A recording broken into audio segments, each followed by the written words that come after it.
What if I told you the solution to one of Ethiopia's most devastating public health crises isn't like a $1 billion UN charity initiative? Yeah. It's actually a local bricklayer just looking to turn a profit. Welcome to today's deep dive. Glad to be diving into this one. Yeah, so we have this really fascinating stack of field notes and research to go through today. It's centered around a piece of extensive fieldwork titled Dignity Underfoot, Ethiopia's Great Sanitation Market Opportunity. Yeah, and the authors spent 4 years on the ground in Ethiopia for this, from 2019 to 2023. 4 whole years. So our mission today is to completely reframe how you think about global health challenges. We're moving away from that traditional narrative of passive aid recipients. Exactly. And we're diving into a story of local entrepreneurship, bottom-up economic transformation, and like the highly motivating power of personal dignity. It really is a profound shift in perspective. But to understand why this shift is even necessary, we have to grasp the sheer scale of the situation outlined in the fieldwork. Right, because usually when we hear sanitation, we brace ourselves for this depressing lecture on public health and charity, right? Oh, totally. But the numbers here tell a different story. Ethiopia has a population of roughly 120 million people. Okay. And when you break that down, it's about 24 million households. But the staggering data point from the source is that less than 10% of those households have access to basic sanitation facilities. Wow. Less than 10%. Yeah, less than 10%. That leaves over 21 million households, either relying on, really unsafe toilets or just practicing open defecation. Okay, but I have to challenge the premise presented in the source material right off the bat here. Sure, go for it. So the author arrives in towns like Modjo, Adama, and these surrounding rural communities. And Warriors, yeah. Right, the Warriors. And suddenly they reframe these 21 million households not as a humanitarian crisis, but as a massive customer base. Exactly, a totally untapped market. But wait, we're talking about a population with incredibly low disposable income. Like, if families are struggling with basic subsistence, how can anyone realistically expect them to participate in a cash market for something like sanitation? Well, and that is the exact paradox the researchers had to unravel, It seems super counterintuitive to treat vulnerable populations as consumers. Yeah, and it almost feels wrong to say it. Right, but the field notes reveal this hidden economic reality. These families were actually already spending money and, expending massive amounts of labor on piecemeal, low-quality fixes. Oh, really? Yeah, pits would just collapse during the rainy season, so they were having to rebuild them year after year. The realization was that the demand for a permanent solution was actually already there. Huh, so they weren't starting from zero? Not at all. Oh. And when traditional NGOs treat those 21 million households as a logistical burden, planning how to fund and give away 21 million toilets. The sheer cost is paralyzing. Exactly. But when you look at those households as consumers who actively want a permanent solution to a recurring headache, you uncover a multi-billion-birr market. With the birr being the local Ethiopian currency, right? Correct. So the distinction is really between, imposing a solution from the outside versus tapping into a pre-existing frustrated demand. Exactly that. And if that massive market exists, it completely changes the role of the intervention. You aren't there to build toilets anymore. You are there to build a supply chain. Yes. So who actually steps up to serve that market on a local level? Well, the researchers found the answer living right there in the communities, the local masons. Ah, okay. Traditionally, rural masons in these wardas occupied a very precarious economic position. They relied almost entirely on seasonal construction work. Right, I'd imagine it's pretty sporadic. Very. After a good harvest, a family might have the cash to build a wall or expand a home, and the mason would get a job. But the income was just highly unpredictable. Which makes it nearly impossible to plan for the future or support a family or actually grow a business. Right. You are essentially trapped in a cycle of feast or famine based entirely on the agricultural calendar. Precisely. So the market-based sanitation program detailed in our sources recognized this totally underutilized talent pool. Okay, so what was the actual intervention then, if they aren't handing out free toilets? It was identifying these skilled masons and training them in a very specific, innovative construction technique. Prefabricated interlocking block toilets. Wait, interlocking blocks, it sounds like the IKEAification of sanitation infrastructure. That is an incredibly accurate way to look at it. So you manufacture the components off-site, flat pack them, and then assemble them rapidly on location. That's exactly it. And the mechanics of how it works are brilliant. because traditional latrine construction in rural areas is a massive bottleneck. Oh, so. Well, a mason has to mix mortar right there on site. And if you've ever tried to mix concrete by hand in a region where water access is inconsistent, Oh, man. I can't even imagine. it's incredibly difficult. Then the mortar requires days to cure properly. If a sudden rainstorm hits, the whole batch is ruined, and the pit might even collapse. Wow. Okay.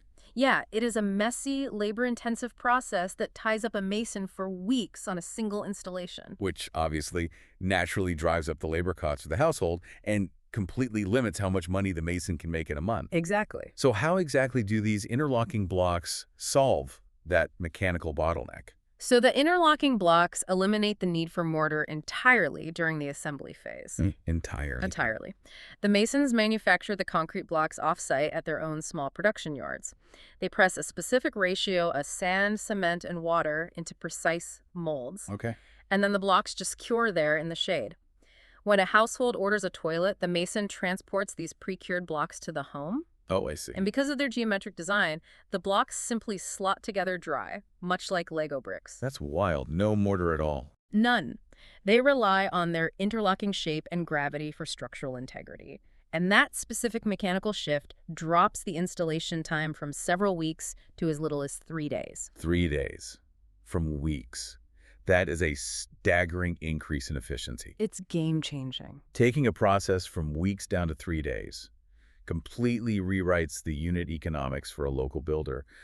What does this actually look like for a mason team on the ground? I know the source material mentions a specific case study, right? Yeah, the author details the transformation of a typical 3-person team.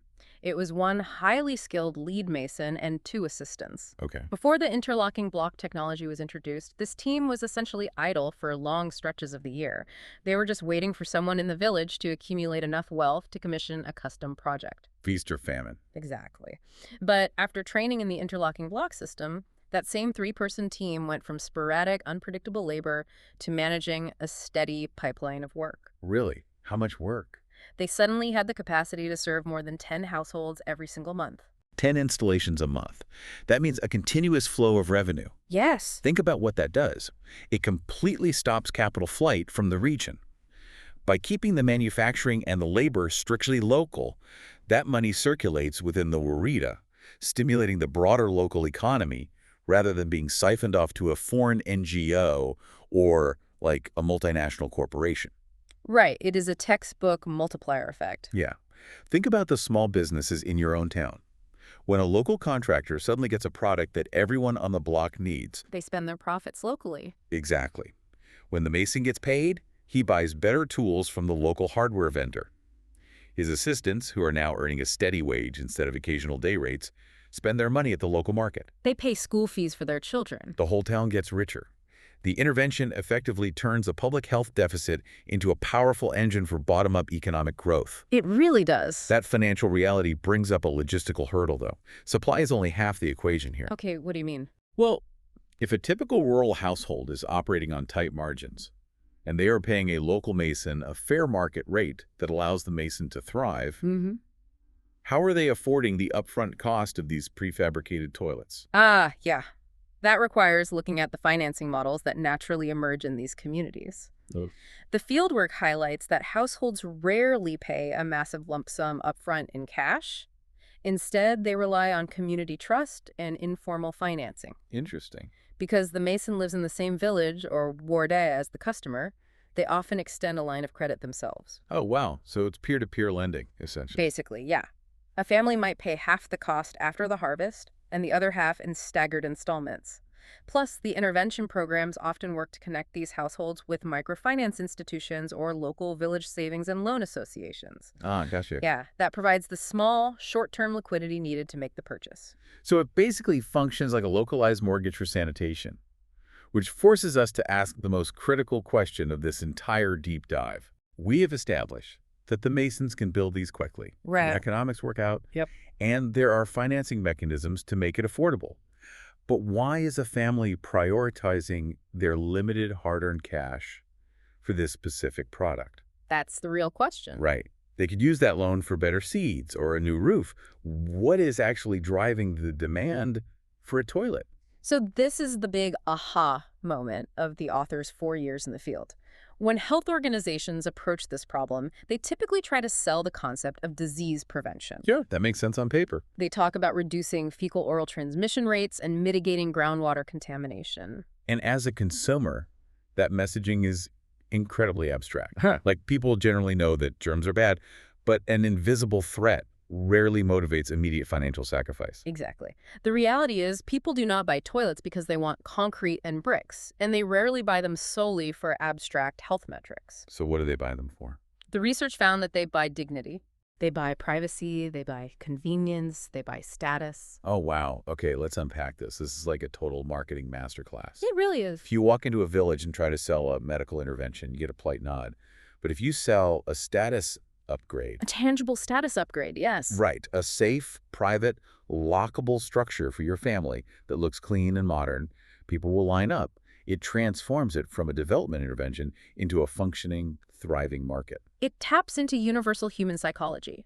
I mean, we are highly social creatures, and we care deeply about how we are perceived by our peers. Of course. In many of these rural communities, owning a high-quality, permanent latrine becomes a visible symbol of a family's progress and stability.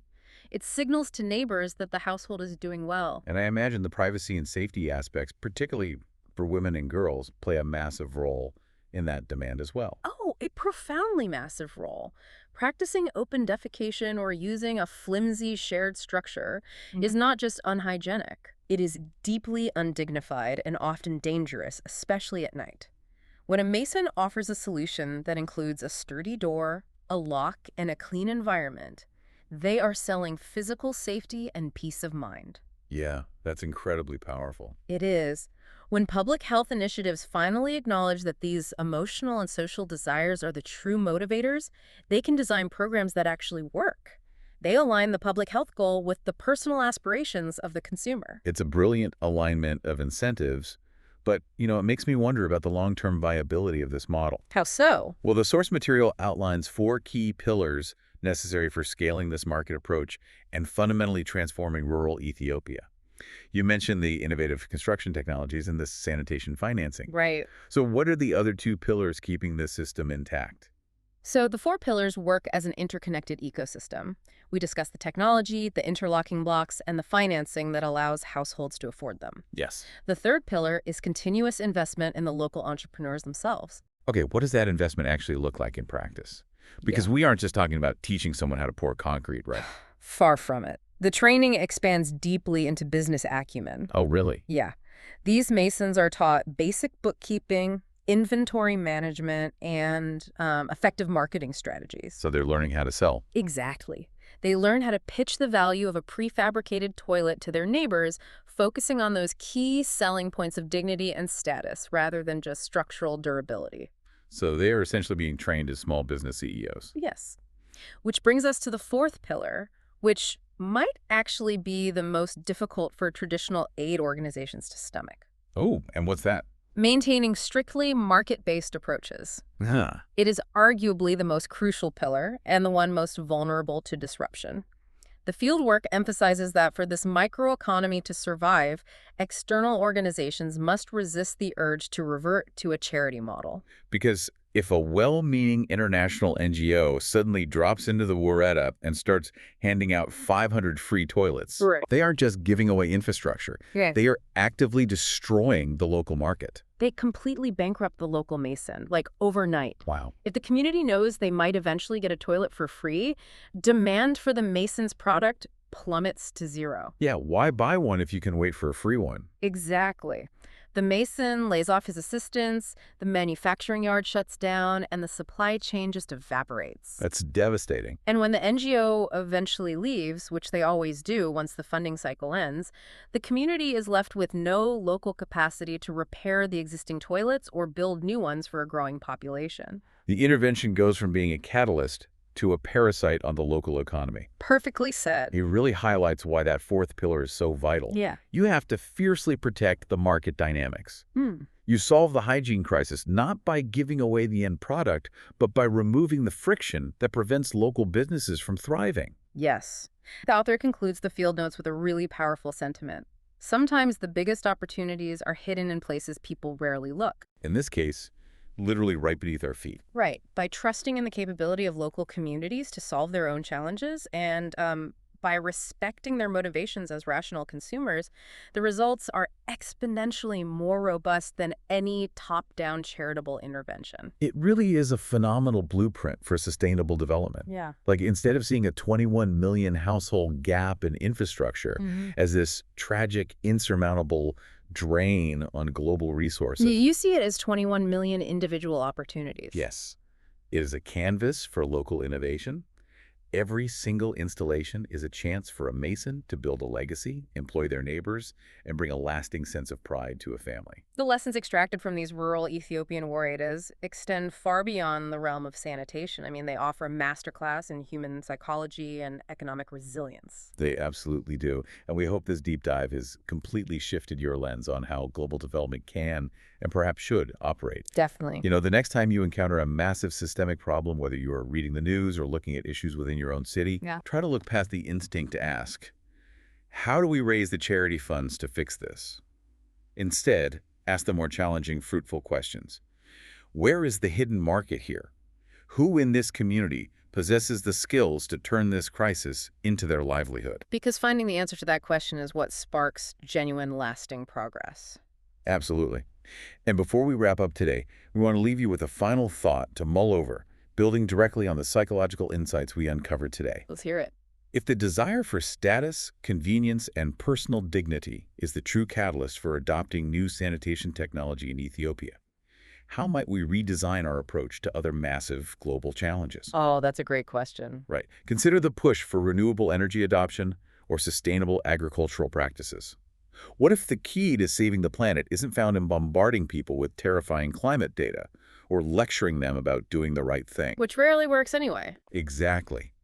What if the real secret to mass adoption is simply designing sustainable solutions that make people feel a profound sense of pride, convenience, and elevated status within their own communities? Something to really think about. Definitely something to think about. Yeah. Thanks for joining us today, and until next time, keep diving deep.